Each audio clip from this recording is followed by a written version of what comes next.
A frightening reality during the coronavirus pandemic. Domestic violence is on the rise as victims are often quarantined with their abusers and they just can't get away.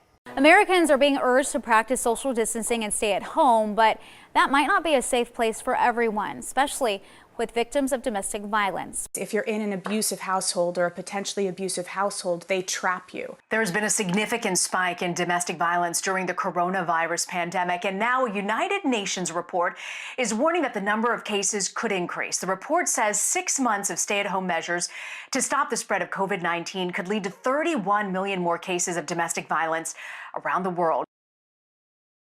For domestic violence victims, what is it looking like within the homes for these people right now, and what can they do, as a result?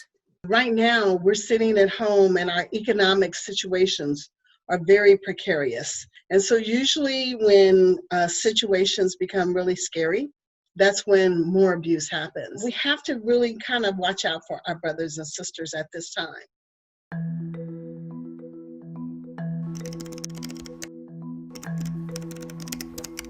Hello, everyone. I'm Kandee Lewis, and I'm the CEO of Positive Results Center. Most people have in the past known us as Positive Results Corporation, but we rebranded last year, and our name is Positive Results Center. Our mission is to address trauma from an age and cultural perspective, really focus on teen dating, domestic interpersonal violence, sexual assault, and bullying. And these things are very important, especially in communities of color, because these things impact us the most. One that it affects most are Indigenous, and then there's African Americans. When we talk about it, we really want to let people know the impact of it. Violence and abuse is about control, power and control. It is not about love. You cannot love somebody enough to get them to stop abusing you. And it's not about the victim. It is all about the abuser. Domestic violence does not look like a black eye. A person could be smiling in your face and going home being tortured. People, as in boys and girls, men and women, can be victims of domestic violence. There's no one way that you can say, oh yes, that person is being abused, because it shows up differently in everyone. There is the sexual abuse, rape with women and some men. If you are married to that person or even in a committed relationship, if you say, no, I don't want to have sex, and that person physically restrains you, constantly bombards you, harass you, and then they start pulling on your clothes or even just put you in a position where you feel like you don't have a way to back out, that's rape. If a girl or a woman is involved in a domestic violence relationship and she becomes pregnant, the likelihood of that abuse escalating is about 60%, sometimes even higher. As a woman becomes pregnant, a lot of the attention that she gave to the abuser is now focused on the child.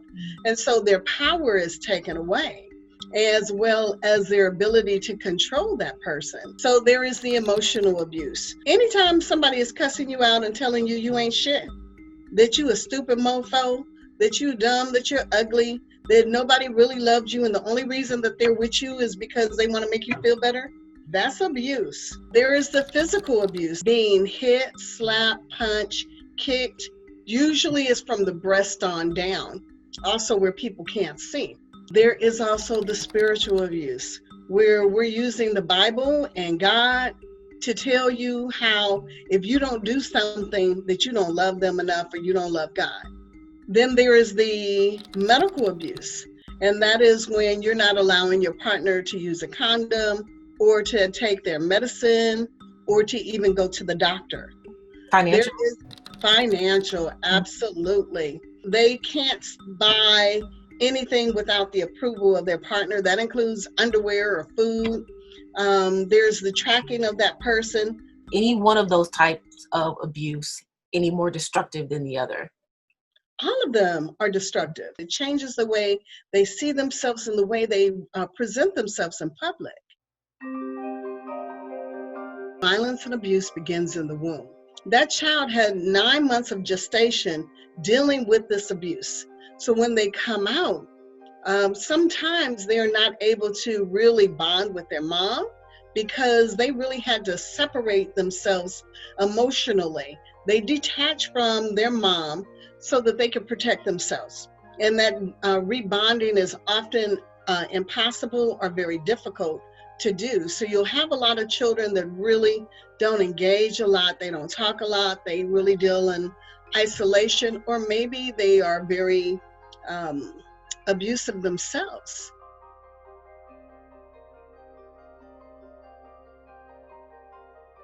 If that experience is never processed or dealt with, how can that manifest itself in that person? It shows up in so many different ways. Drinking a lot, using drugs, self-hurting themselves, isolated, a hermit and never leaving out of the house, destructive and wanting to tear something up. There was this one man that I met. He had a babysitter between the time he was 7 and 9 years old. And the babysitter would make him put jelly on her and have oral sex. He took his anger out on his mother. She didn't notice that he was coming home differently. And then when he became 16 years old, he had his first sexual experience. And everything was great until they started having oral sex. And it triggered him, and he started beating her up. And that was the first time that he went to jail. And he went to jail like 6 times. At no point did anyone dwell back into his past and find out what was going on. Why was he abusive to all the women in his relationships? I'm talking to this gentleman. What do you need? How do you need it? And what didn't work in the past? Or what made you come to this point right today, presently? He came to the realization, he's like, wait a minute, I never put 2 and 2 together. And so after we had this conversation, he went and saw a mental health specialist. And I'm proud to say that's been about 8 years now. This man has never abused since. If you do not get your child, yourself, your partner, your husband, your wife, or even a friend, the support that they need to process it. And I'm talking about to be able to release the trauma that is stuck inside of us. Otherwise, some of the ways that it can be manifested is in self-soothing because of the pain that they're experiencing. We can stop abuse by having conversation, by really looking deeply into what's going on. Why is it happening? What happened to this person? We were not born abusers. We were not born to live a life of abuse. And even if we had experienced abuse as children or in vitro, does not mean that that's how we should live our life. We can make change. If we're stuck in the house in social isolation with a potential abuser, we have to figure out how can we support not only that woman, that man, that child, that boy, that girl, but also the abuser, because they're going through some things. In order to prevent violence and abuse, we also have to bring the abuser into the conversation. Most people don't want the abuse to continue. They still want to stay with that person because they love that person. They just don't like the abuse.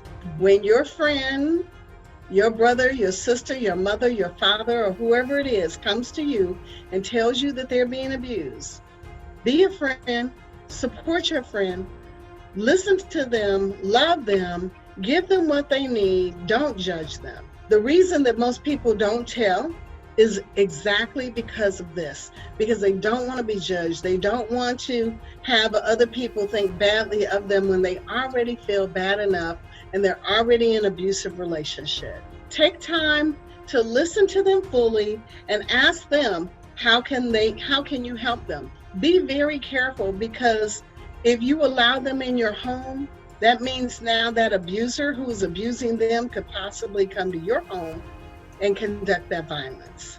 So it's always best, if you're trying to help someone, direct them to a shelter.